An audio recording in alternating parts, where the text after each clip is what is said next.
अस्सलाम वालेकुम नाज़रीन। आज आपको बताएँगे कि जो लोग थाईलैंड जाना चाहते हैं, बैंकॉक जाना चाहते हैं पाकिस्तान से, वहाँ के क्या हालात हैं और वहाँ पे ज़िंदगी कैसे गुज़ार सकते हैं। और मेरा ख़्याल है कि बेहतर है इस वक़्त भी हम चलेंगे थाईलैंड और वहाँ से मुकम्मल इन्फॉर्मेशन लेंगे ताकि हमारे देखने वालों को वहाँ के हालात का पता चल सके। अस्सलाम वालेकुम सर। वालेकुम अस्सलाम, कैसे हो भाई साहब? अल्हम्दुलिल्लाह जनाब, आप कैसे हैं? जी, शुक्र है अल्लाह का। अच्छा ये आप बताइए कि जो लोग थाईलैंड आना चाहते हैं पाकिस्तान से, आप उनको क्या मशवरा देंगे? यहाँ के हालात के बारे में थोड़ा-सा बताएँगे हमारे देखने वालों को? मुबारक साहब, इस वक़्त अगर आप बात करें पाकिस्तान के हालात के हवाले से तो वो तो बहुत ही मतलब बुरा हाल है वहाँ पर, बहुत ही ख़राब है, तो उससे बेहतर मुल्कों की तरफ निकलना चाहिए। हुँ। और अगर आप बात करते हैं थाईलैंड की, तो थाईलैंड पाकिस्तान से बहुत ज़्यादा तरक्की पर है, यानी काफ़ी अच्छा है, हुँ, हुँ। अगर आप कंपैरिज़न करते हैं। जी। तो जो लोग थाईलैंड आना चाहते हैं, उनके लिए तो बहुत आसान है। यहाँ पे आपको ट्रैवल के लिए विज़िट वीज़ा तो बहुत आसानी से मिल जाता है पाकिस्तान से थाईलैंड का। जी। और यहाँ पर आकर आप जो है अगर स्किल्ड है मतलब आपको बहुत सारे काम आते हैं या आपकी तालीमी जो मतलब एजुकेशन वगैरह में अच्छी खासी डिग्रीज़ हैं आपके पास, तो यहाँ अगर आपको जॉब मिल जाती है, जी। तो आपके लिए वर्क परमिट भी आपको आसानी से क्योंकि यहाँ कंपनी जहाँ आपको जॉब मिलती है, वही कंपनी आपको वर्क परमिट दे सकती है। हुँ, तो हुँ। अगर जॉब मिल जाती है, वर्क परमिट मिल जाता है, तो यहाँ बहुत अच्छी ज़िंदगी है। यहाँ आप जो है ना वो एक अच्छी ज़िंदगी गुज़ार सकते हैं। सर ये बताइए कि जो लोग यहाँ पे आके वर्क परमिट के लिए कोशिश करते हैं, वो पहले पाकिस्तान से विज़िट वीज़ा लेके आ जाए, तो यहाँ वर्क परमिट के लिए भी कुछ ना कुछ उनके लिए हो जाता है या पाकिस्तान से ही वो वर्क परमिट का वीज़ा लेके आएँ? देखिए, यहाँ अगर आपको पाकिस्तान में रहते हुए ही यहाँ थाईलैंड में जॉब मिल जाती है, तो फिर तो आपको वर्क परमिट जो है वो पाकिस्तान में ही मिल जाएगा। हुँ।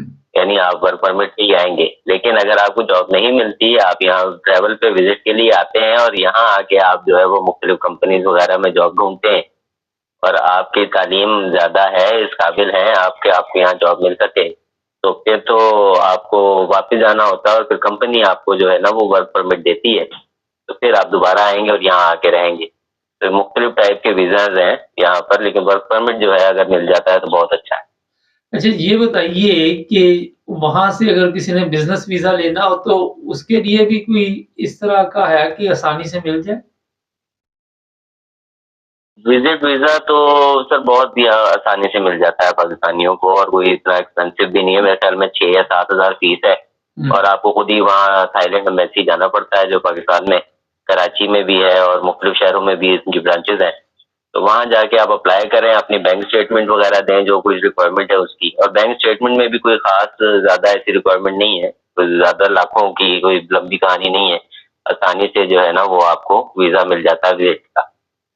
नहीं बिज़नेस वीज़ा के बारे में थोड़ा बता देंगे कि बिज़नेस वीज़ा अगर किसी ने लेके आना हो तो? बिज़नेस वीज़ा आपको डायरेक्ट साहब वहाँ पाकिस्तान से नहीं मिलेगा। हुँ। वहाँ से आपको सिर्फ़ ट्रैवल ही वीज़ा पहले मिलता है। वहाँ से जब आप यहाँ थाईलैंड आते हैं तो फिर आप पहला वीज़ा अप्लाई करते हैं नॉन बी।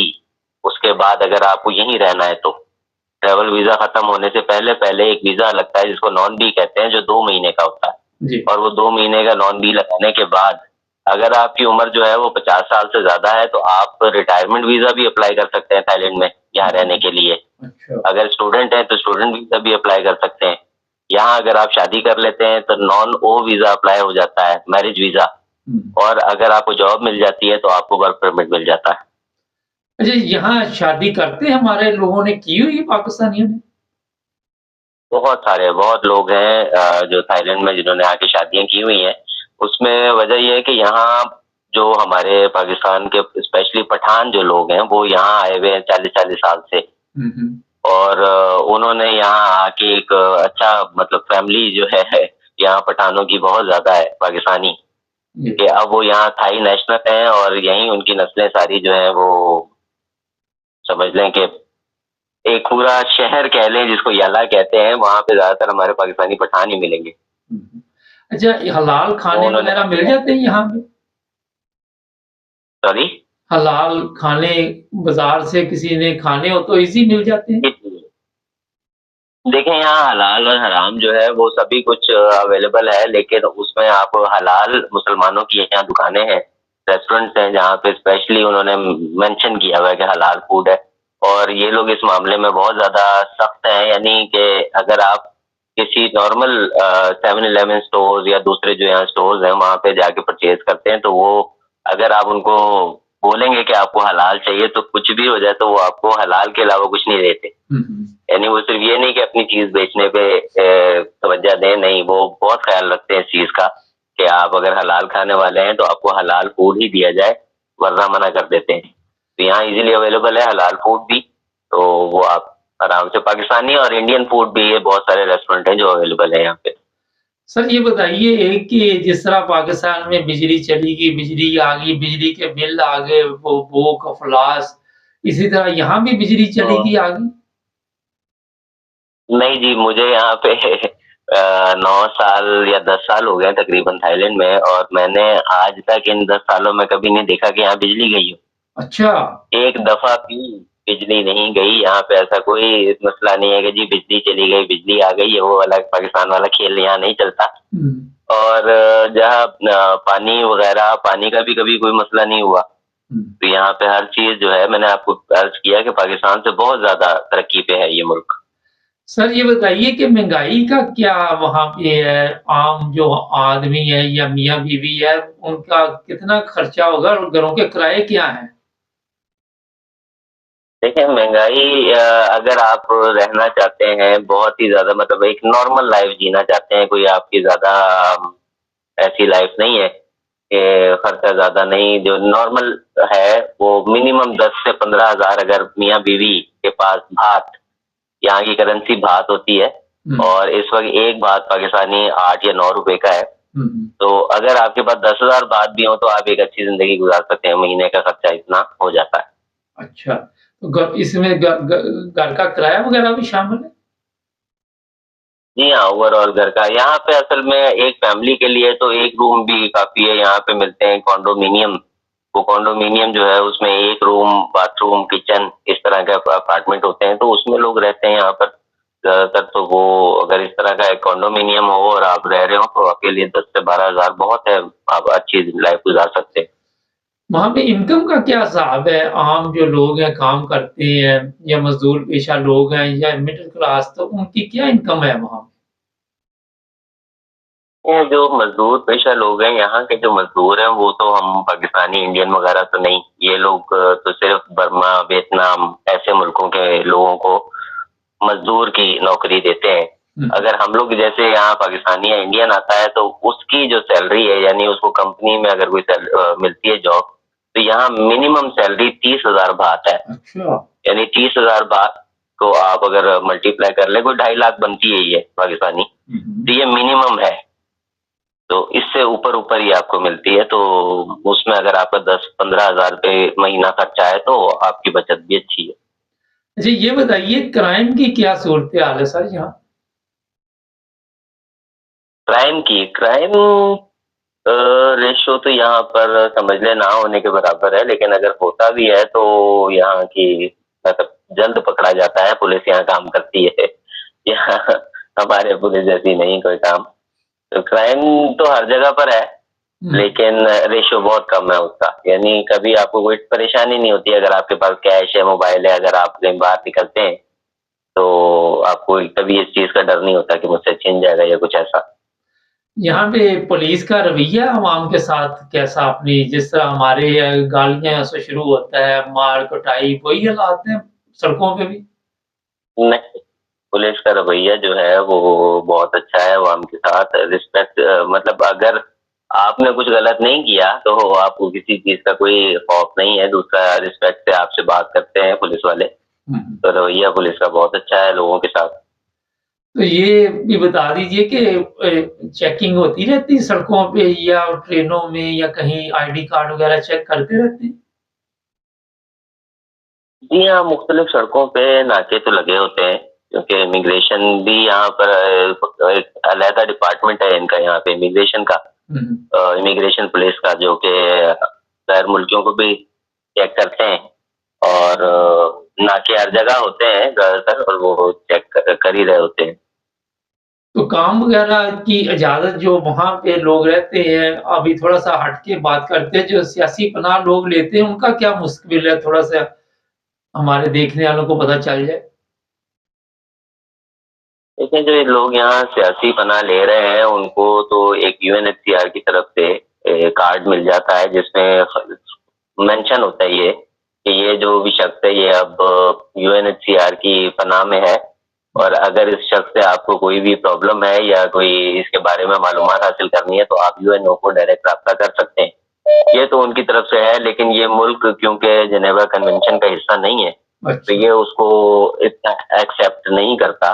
तो ये फिर भी उनको वीज़ा चाहिए। अगर यहाँ पे कोई सियासी पनाह पे रह रहा है तो उसके पास वीज़ा भी होना चाहिए। अब वो बेशक रिटायरमेंट हो, स्टूडेंट वीज़ा हो या किसी भी कैटेगरी में हो, लेकिन वो यहाँ इल्लीगल नहीं हो, लीगल रह रहा। अच्छा सर, ये जो लोग हमारे वहाँ पे आते हैं पाकिस्तानी, ये वहाँ पे आके भी कोई क्राइम-श्राइम करते हैं या बंदे दे पुत्तर बन जाते हैं होते? यदि यहाँ पे वो क्राइम करना चाहें भी तो नहीं कर सकते। कोशिश तो कुछ लोग करते हैं लेकिन जिन्होंने भी कोशिशें की वो इस वक़्त जेलों में हैं। तो यहाँ पे हमारे तो पाकिस्तानी आपको पता है ना कि वो हर जगह ही सोचते हैं कि काम हो सकता है। लेकिन जिन्होंने यहाँ कोशिशें की हैं ऐसे 2 नंबरी करने की तो वो आज जेलों में है, वो ऐसे बाहर नहीं घूम रहे। तो क्राइम यहाँ पे बहुत मुश्किल है करना। अच्छा, तो यहाँ पे अपने लोग काफ़ी मकदार में रहते हैं, पाकिस्तानी वैसे भी औरतें, मर्द, फैमिली काफ़ी रहती है यहाँ पे, बैंकॉक वगैरह में? यहाँ पाकिस्तानियों की तादाद बहुत ज़्यादा है और उसमें जैसे आपने कहा था कि जो सियासी पनाह पे हों जो वो भी हैं मतलब रेफ्यूजीज़ वगैरह भी यहाँ पे बहुत हैं और वो लोग जो यहाँ जॉब्स करते हैं, बिज़नेस करते हैं, ऐसे लोगों की भी बहुत तादाद है यहाँ पे काफ़ी लोग हैं और अच्छे सेट हैं, वेल सेटल्ड हैं। तो ये जो सियासी पनाह वाले अगर उनके केस वगैरह यूएनओ के ज़रिए मंज़ूर हो जाते तो वो तो मेरी इत्तला ये है कि काफ़ी टाइम लग जाता है वहाँ पे। जी हाँ, पहले जो है ना वो केसेस सबके जो हो जाते थे तो वो जल्दी उनके सबके काम होते थे। जो यूएनओ की तरफ से बताया गया वक़्त है, टाइम है उसमें तो 8 महीने से 1 साल का टाइम है कि जिसमें उनके तमाम केसेस को वो पास करना हो, फेल करना जो भी है उसको वो पूरा चेक कर लेते हैं और उनको यहाँ से रिसेटल भी कर देते हैं। ये उनके टाइम के मुताबिक। लेकिन अब लोगों को 10-10, 15-15 साल भी लग जाते हैं यहाँ पर क्योंकि यहाँ अब रेफ्यूजीज़ की तादाद पूरी दुनिया में ही बहुत ज़्यादा बढ़ चुकी है। तो उसकी वजह से उनके ऊपर बहुत बर्डन है। तो वो अब तो बहुत टाइम लग जाता है। घर-शर जिस तरह वहाँ पे कोई जाता है तो उसको आसानी से मिल जाता है? असैलम जी बिल्कुल आसानी से मिल जाता है। आपने सिर्फ़ यहाँ पर जो भी आता है वो सिर्फ़ यूएनओ के दफ़्तर जाके अपना एक लेटर जो है ना वो लिख कर उन्होंने डाल देना होता है अपने प्रॉब्लम के हवाले से। अगर वो यहाँ पर आकर सियासी पनाह लेना चाहते हैं तो उसमें अपना नंबर वगैरह लिख कर लोग डाल देते हैं उनके लेटर बॉक्स में। तो फिर वो 1 या 2 दिन में खुद ही यूएनएचसीआर जो है वो आपसे राब्ता करके आपका पूरा केस सुनता है और उसके बाद फिर वो आपको जो है वो अपनी वो जो भी डॉक्यूमेंट वगैरह है वो दे देते हैं। मेरा सवाल ये भी था कि घर भी मिल जाता है, कोई कमरा-शमरा, कोई स्टूडियो वगैरह रहने के लिए आसानी से? बहुत आसानी से मिल जाता है घर, कमरा वगैरह यहाँ पर। यहाँ तो ढेरों ढेर है समझ लें आप कुछ जब भी जिसको भी चाहिए हो आसानी से अवेलेबल है। अच्छा, एक आखिर पे बता दीजिए कि यूएनओ कोई हेल्प भी करती है जो सियासी पनाह वाले हैं? कोई माली मदद? देखिए सिर्फ माली मदद वगैरह उनके साथ कुछ इदारे हैं जो कि यूएनओ के साथ मिलकर काम करते हैं और वो इदारे हेल्प कर देते हैं मेडिकल का कोई प्रॉब्लम हो या फिर कोई फाइनेंशियल प्रॉब्लम भी हो अगर फैमिली है तो वो आप उनके रिक्वेस्ट कर सकते हैं तो वो पूरा एक प्रोसेस है उस प्रोसेस के बाद वो उनकी टीम आती है चेक करती है और उसके बाद फिर कोई अगर वाकई आपको हेल्प की नीड है तो हेल्प भी कर देते हैं। अच्छा, मेडिकल की बात आपने की तो मेडिकल कुछ बेहतर है यहाँ पे, इलाज वगैरह कोई बीमार हो जाए तो? देखिए अगर आपके यहाँ जॉब वगैरह करते हैं और उसमें तो आपकी इंश्योरेंस है तो वो इंश्योरेंस पे तो मेडिकल आपको बिल्कुल फ्री है। लेकिन अगर आपकी कोई जॉब नहीं है, बिजनेस कर रहे हैं और इंश्योरेंस नहीं है, तो फिर मेडिकल जो है वो थोड़ा सा एक्सपेंसिव पड़ता है अगर आप प्राइवेट हॉस्पिटल्स वगैरह से लेते हैं तो। नहीं तो यहाँ गवर्नमेंट हॉस्पिटल्स भी जो इनके हैं उनकी भी अच्छी कंडीशन है, अच्छी हालत है, इलाज अच्छा है, तो लोग गवर्नमेंट हॉस्पिटल से कराते हैं, वो बहुत सस्ता पड़ जाता है।